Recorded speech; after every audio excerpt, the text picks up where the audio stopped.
Hey guys, Mark Rose here. Want to go over Okeechobee. That was stage 2. Didn't end up to, it never does. Unless I win, it never ends up being what I wanted out of a tournament. But hey, a lot of good points, got some money. I'll take it. With this group of fishermen, anytime you get inside the better half of the field, I'll take it. The guys are so good. But Okeechobee, it has changed a lot.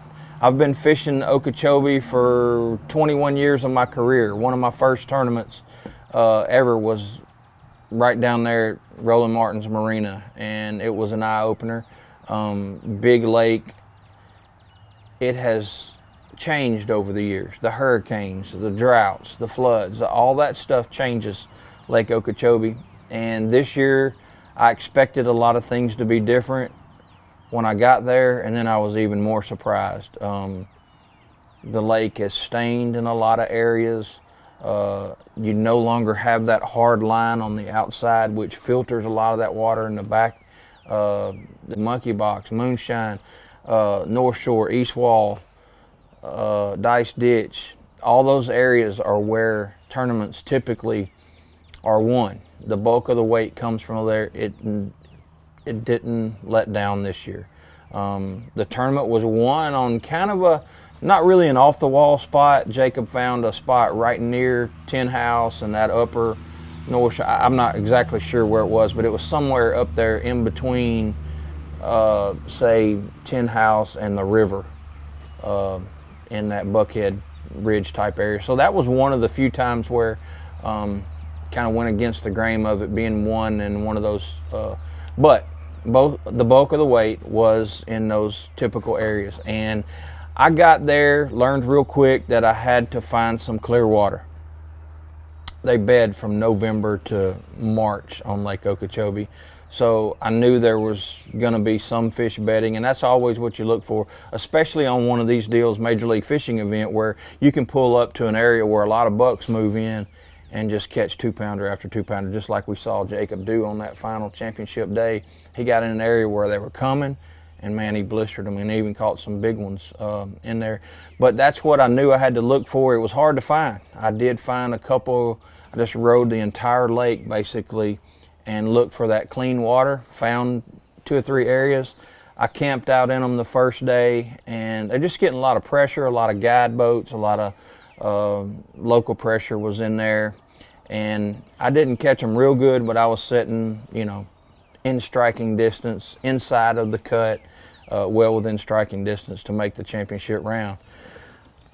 Day 2, I go out and I say, you know what, I'm just going to, sometimes I have my best events if I scratch everything and just go run to some new water. And I kind of realized late after practice that we could fish that river where you lock out in Moore Haven. There's a long river that goes all the way to the coast. And I said, well, there's not going to be a lot of pressure down there. I'm just going to scrap everything and run down there in day 2. Well, because I didn't feel like, I felt like if I went and did what I did in day 1, I was just going to kind of be scratching and clawing just to maintain status quo, and that's never my mentality in one of these tournaments. So I did go to one of my best areas in round 1 and said, let me just see how it goes. A lot of competitors, a lot of guides, tournament fishermen, all that. So I just said, no, I'm gone. So I run down there, run to Moore Haven, lock through. What I didn't realize was all of my competitors had the same idea, and they did do their homework, and they did know that you could lock down.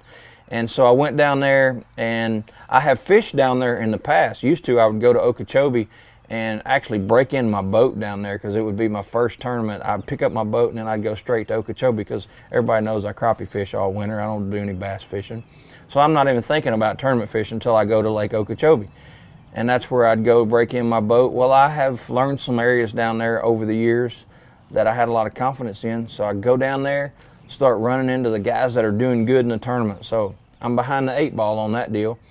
But I get in one area and I said, there's got to be some fish, fresh fish coming in. And I lock down It didn't take a whole lot that day, and I did pick up a Strike King, this Strike King Rage Crawl on the back of a swim jig, 1/4 ounce, put it on 17 pound, and man, I just went fishing, covering a lot of water, trying to get them to come up and react. I caught a couple on that, but what that does a lot of times when they're bed fishing or when they're bedding is they'll come up and you'll feel them slap at it and you'll miss them. That's when I would pick up a Strike King Rage Bug. This is my absolute favorite bait to flip.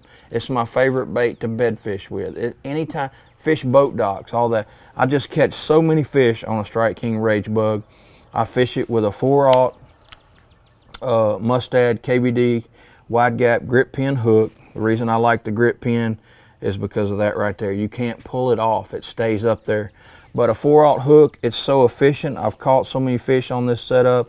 I use anywhere from a 1/4, 3/8, 5/16 ounce weight, just depending on how shallow and all that good stuff. But that's what I would pitch back in there on the beds with, and caught enough to, again, have a good tournament. Made the first MLF Cup, stayed in there with some good points. So anytime you have a bad, I feel like I had a bad tournament down there, and to have a bad tournament and still stay where I did, I'll take it. Again, good points, good money.